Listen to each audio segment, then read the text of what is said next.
Korea aids Fiji in dealing with COVID-19. The Korean government has delivered a batch of personal protective equipment, or PPE, in its ongoing effort to assist the Pacific Island nation as it faces its second wave of the virus. The $190,000 consignment consisted of 385,000 KF94 masks, 56,000 face shields, and 9,200 protective suits. Additionally, 8,000 KF94 masks, 4,623 PPE kits, and 500 infrared non-contact thermometers have been donated through the Korea International Cooperation Agency office in Fiji. This year marks 50 years of diplomatic relations between the two countries. Korea is a laureate of 3 Shining World Leadership Awards for Compassion and Shining World Leadership Awards for Protection and Peace. Our heartfelt thanks, Korea, for your benevolent acts of true friendship and loving support in Fiji's time of need.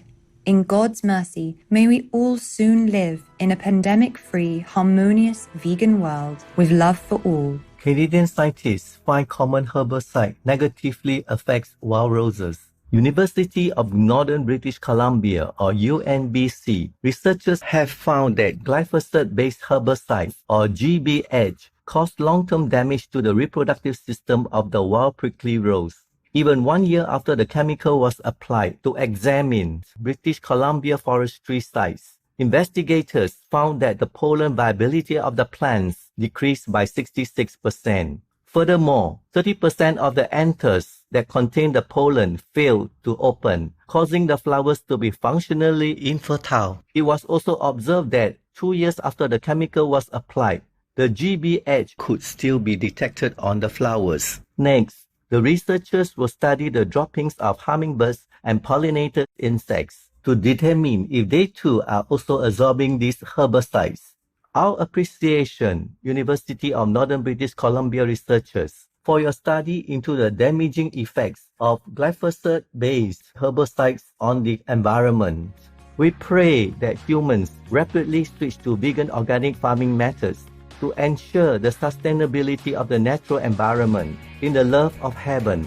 World's tallest sandcastle constructed in Denmark, the more than 21-meter-tall sandcastle was built in Bolkus, in North Jutland, Denmark, by Dutch artist Wilfried Steiger, together with 30 of the world's best sand sculptors. The inspiring creation is 3 meters higher than the previous world record from 2019, set in Germany. Built from almost 5,000 metric tons of sand mixed with clay and glue for longevity and stability, the sandcastle is in the shape of a pyramid and contains intricate images, including designs representing the local town, as well as symbolism regarding the power that COVID has had on our lives. What a beautiful and meaningful piece of art, Wilfried Steiger and team. In celestial grace, may your work help inspire more artistic designs that remind people to live in harmony with our magnificent world. Democratic Republic of the Congo to host plastic waste to energy facility. A $30 million plant will be constructed in the capital city of Kinshasa by US-based Clean Seas,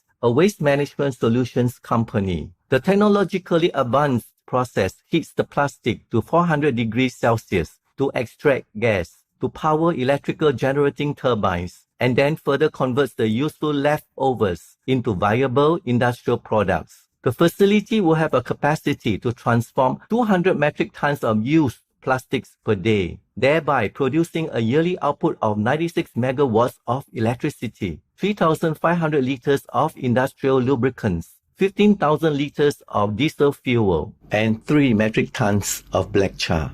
The plant will create 70,000 metric tons of carbon credits annually. The Democratic Republic of the Congo is the Shining World Leadership Award for Wise Governance laureates. Wonderful news, Democratic Republic of the Congo and Clean Seas, on your Earth Protecting Project to convert harmful plastic waste into electricity. In cosmic harmony, may the Congo continue developing in an eco-friendly way as your loving citizens enjoy the blessings of a greener lifestyle.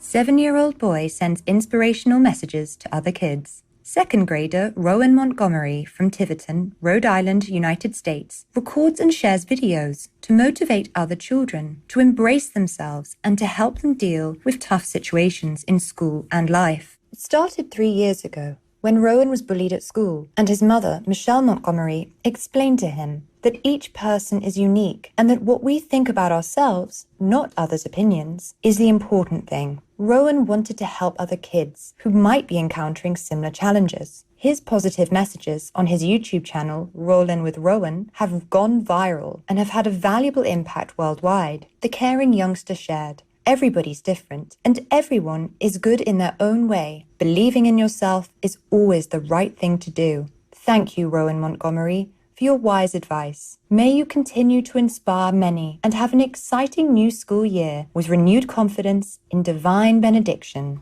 This plant-based food tech company releases vegan fish product. Moving Mountains recently introduced the new vegan fish fillets to help put an end to the nation's consumption of their animal-based counterparts. Each year, the people of the United Kingdom consume 380 million portions of fish and chips, which impacts the health of the oceans and kills marine animals. The brand's delectable and planet-saving creation took years to develop and has the same flakiness and taste as white fish. It is also free of cholesterol and GMOs, as well as contains no mercury or microplastics, which are commonly present in fish due to ocean pollution. In addition, Moving Mountains has used packaging that is 100% recyclable, with the yummy item now available at the online supermarket Ocado.